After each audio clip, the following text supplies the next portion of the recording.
Senator Sanders, thank you so much for joining us. My pleasure. So your book is called It's Okay to be Angry About Capitalism. And for me, the question is, well, how angry? Is it blowing up an oil pipeline angry or voting for a slightly better candidate angry? It's very, very angry because the future of democracy is at stake, the future of the planet is at stake, the future of the ability of working people to have a decent life is at stake. But we got to be smart. And we got to figure out how can we be effective in taking on people with enormous power. So the book focuses a lot on oligarchs.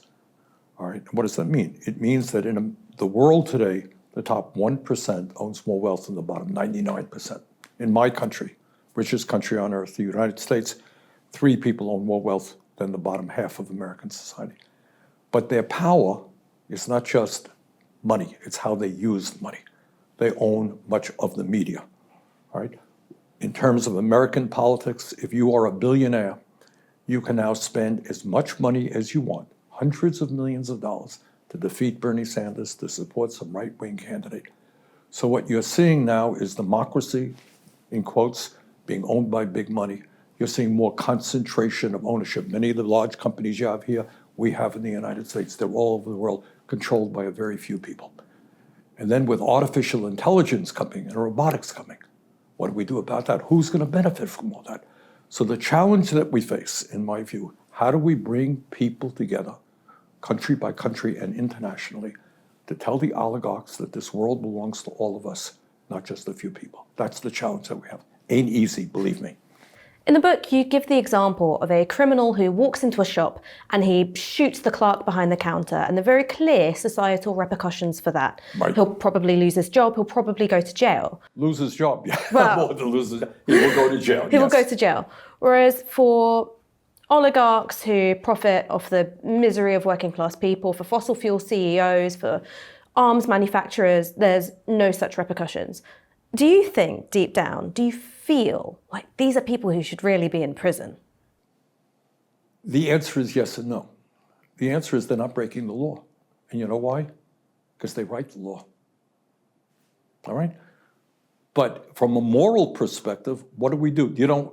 Not a lot of people know this, but the fossil fuel industry knew 70 years ago that carbon emissions were going to warm the planet and cause massive destruction. And you know what they did about that? They lied. They formed organizations, spent millions of dollars trying to hide that reality. Right now, you have pharmaceutical companies that have products that cost a few cents to produce, a drug that costs a few cents to produce. There are poor children all over the world who are dying because they don't have that. And they got it. They say, you can't afford the price we're charging you, you're going to die. It's all legal. All right? So what we have to do is change a system which allows murder to be legal and create a world and we can do that with a very different value system. In the United States, there is a definition of freedom, which defines freedom as the freedom to profit, the freedom to be an entrepreneur, the freedom from state interference. Does that mean that lack of healthcare, lack of corporate regulation, that's the price you have to pay for freedom? No, of course it's not.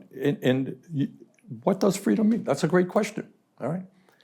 If I'm sleeping out on the street, am I free? If I'm a worker forced to go to work at a job that I hate and I'm earning starvation wages, am I free? If I'm living in America and my kid gets sick and can't afford healthcare, and we have about 60,000 people a year die in the United States because they don't get health care when they should. Am I free? What does freedom mean? If I go to my job and I have nothing to say about my job, I'm your boss and I'm telling you what to do 8 hours, 10 hours a day, you free? So we really have to be thinking about what the word freedom means and what the word democracy means. And in my view, and we touch on that quite a bit in the book, when we talk about democracy and when we talk about human rights, we're also talking about economic rights. You have the right to earn a decent standard of living. You have a right for decent housing, decent healthcare, decent educational opportunity. Now people say, well, that's utopian. We can't afford to do that. You know what? We can afford to do that. But we can't afford to do that when 3 people in America own more wealth than the bottom half of American society. Now, we don't talk about those issues in America. I doubt you talk about it very much in the UK, do you? Is that an issue? Oh, in Novara media we do, you will but talk the about BBC, it. All right. no. All right. But those are the issues that we have to talk about. Is it utopian to think that in the world right now, we can do a lot better than having 1% owning more wealth than the bottom 90%? I think we can. You write a lot about the importance of driving up trade union membership, and that has been a real core part of your campaign policies as well. Why is it so important to drive up trade union membership? Is it just so that workers can get a better deal on pay and conditions, or does it change how politics functions as well? It's that and even more. All right. Obviously, when workers stand together, and we're seeing this more and more in the United States, workers are getting sick and tired of corporate greed. We've seen great organizational efforts on the part of the Teamsters, the United Automobile Workers, nurses, people all over the country standing up and fighting back. So why is it important? First of all, it's important that you get decent wages and decent benefits, right? Also important that you have political power. When workers stand together, and a candidate has to go before those workers who are united and say, you know what, you're not getting our support. You want our endorsement? Great, you're gonna have to do A, B, C, and D. That's important. But I'll tell you what else is important. Many people in the United States, and I know it's not any different here, they feel really alienated. They don't feel they have any power, any influence. But when you're standing with your brothers and sisters together in struggle, and you know what you're fighting for, you become more of a human being. And I'll tell you, if I may, can I tell you a brief story? Mm-hmm. I got involved, my office got involved in a strike in New Brunswick, New Jersey with, I think it was 1,500 nurses. You want to hear this? You know what these nurses were on strike for? First time they've ever been on strike in that. You think they're on strike for higher wages? They weren't. Better working conditions? Yeah. What they were on strike for is to demand better what they call nurse-patient ratios. These nurses came to my office and they were crying. They could not do the work they were trained and wanted to do. They could not take adequate care of their patients. They went on strike, lost pay, to fight for their patients. And in doing that, they came together. And it was, I think, important for them to stand together. So being a part of a good trade union is transformative for the individual as well. Margaret Thatcher very famously said, economics is the method, the object is to change the soul. Do you think that being in a trade union is good for the soul? I think it is very, very good. Look, I believe solidarity. No, it's worker solidarity. You and I are in a union together. We're fighting, and that's important. It's the solidarity of all working people together, to stand together to fight for a better world. And ideally, we have to bring people all over the world together. You know, this is not a new idea. This is what people have been talking about for a couple of hundred years. There was once a time before World War I, as you may know. You don't recall, you weren't quite alive then. It's going to be like, Senator, how old do you think I am? Where workers in France, workers in Germany, workers in the UK, you know what they said? We're not going to go to war against each other. We're not going to kill each other. We're all workers. Why are we going to do that? To make the rich richer. What a profound statement. And we need to rekindle that international solidarity. You know, and to me, so that's what solidarity in a profound sense is about. And when we do that, we become stronger and more human, I think, as well. Sam Altman, the CEO of OpenAI, made a proposition that AI is going to upend the American labor market so profoundly that American workers should have shares in these companies so they're not locked out of the enrichment of technological change. Do you think that strategically, leftists, trade unions, self-organized workers should align with sections of elites, or should it just be an all-out adversarial assault on elite interests? I think it's a basic political struggle. AI is going to transform the economy.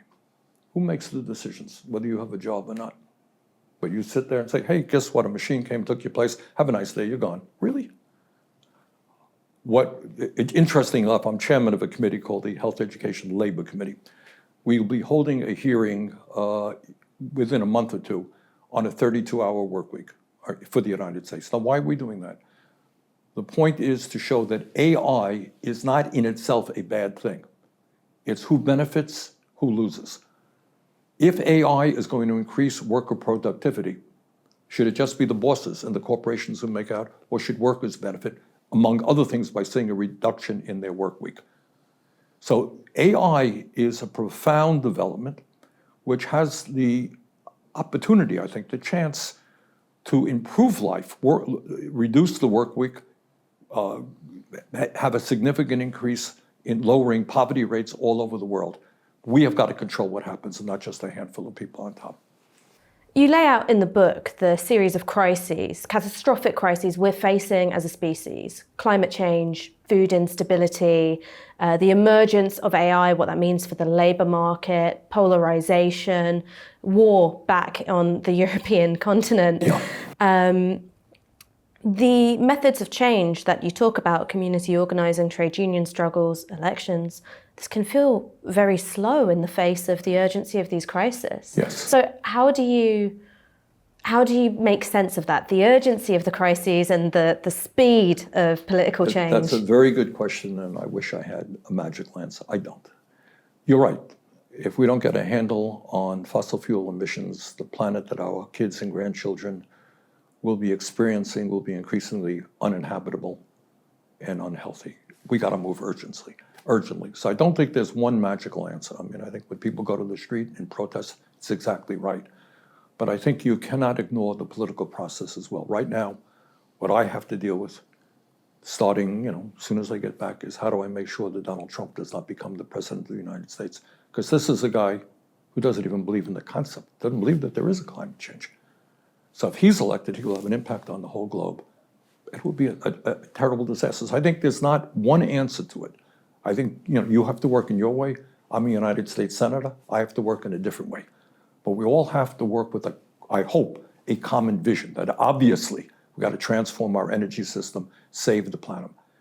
Obviously, in a world as wealthy as this world is, children should not be starving to death, and that we can create a decent standard of living for all, et cetera, et cetera. Have a vision. You work in your way, I work in my way. As a senator, we work as aggressively as we can. I want to move on a bit to current affairs. In your view, is what Israel is doing in Gaza a genocide? In my view, it is absolutely disgraceful, horrible, and I'm doing, as a United States Senator, everything I can to end it. And where I'm sitting is, and I don't know how many people know this, every year the United States provides about $3.5 billion in military aid to Israel. On top of that, there is a bill. I was supposed to be here earlier. Couldn't come because a bill came up for, not just all for Israel, $95 billion, including $14 billion for Israel. And I have led the opposition to that. I do not want to see the United States complicit in what Netanyahu and his right-wing lunatic friends are doing right now to the Palestinian people. So my job right now is to support what the United Nations is trying to do, have a humanitarian ceasefire, see if we can get the humanitarian aid immediately in there, and work out, as complex and difficult as it is, some type of long-term solution to what's going on there. But do you buy the South African case at the International Court of Justice that what Israel is doing in Gaza constitutes genocide or genocidal acts? I think, look, we can argue about definitions. It is horrible. Right now, 29,000 people have been killed, and some 70,000 have been injured. Some 65% of the housing units have been destroyed or damaged. And I am worried right now, and I almost wonder why I'm in the UK and not back in the US dealing with this stuff, is that we have hundreds of thousands of children are facing starvation. That's what I have to work on right now. But if one agrees that it is a genocide, it means that other states have a legal right and duty to prevent genocidal acts being carried out. But see, we can talk about that, but what does that mean in real terms? Right now, what I am trying to do is what I think is probably maybe, and I can do it because I'm a senator, you can't. Right now, maybe, if we tell Mr. Netanyahu that he's not getting a check for $10 billion more to continue his aggressive action, he and his right-wing friends may decide it is not a good idea to continue to do that. So that's where I am coming from. In addition to stopping the billions of dollars in military aid that Israel gets from the United States every year, Would you back calls for a cultural, sporting, and economic boycott of Israel? I am nervous about economic boycotts of any country, to be honest with you. But right now, what people want to do, they can do what they want to do. But right now, again, my job as a United States Senator, and I'm kind of leading that effort in the Senate, is to tell Netanyahu that he is not going to get any more U.S. aid. Did you feel nervous about the boycott movement against apartheid South Africa? Was that a concern you had at the time? What I thought that as an apartheid state at that point, it was important to put pressure. But people can do as they want, and that's all.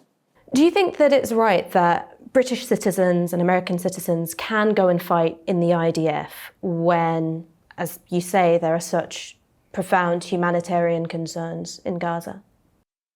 Well, I think if British and American people want to do that, I suppose they have the right to do it. It's not something that I've really thought a whole lot about. Do you think they should have the right? Look, I think what the Israeli government doing now is horrible. And I'm not quite sure why people would want to be, part of that effort. Moving on a little bit, tomorrow will be Julian Assange's likely to be his last court date in the UK.